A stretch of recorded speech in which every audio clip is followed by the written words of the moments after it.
Acceptance is not resignation.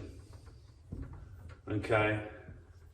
And that's something that you might have heard of before, you might have heard of that saying, but acceptance is not resignation.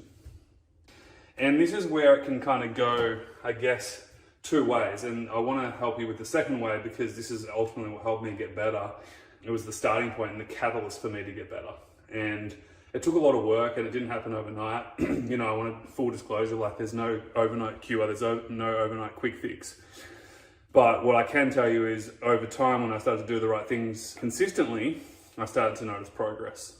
The old way of acceptance was basically giving up, kind of just inactivity in the sense of giving up the search. You know, like it's done. There's nothing in it for me. There's nothing I can do.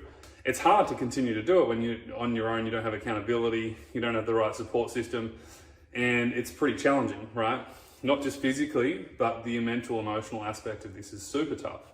So, you know, this inactivity, this giving up, and this kind of heaviness that comes with this, and this is that grief and guilt, right? The heaviness and the grief and the guilt that you can feel. And it's real, like the guilt and the heaviness that you feel is real.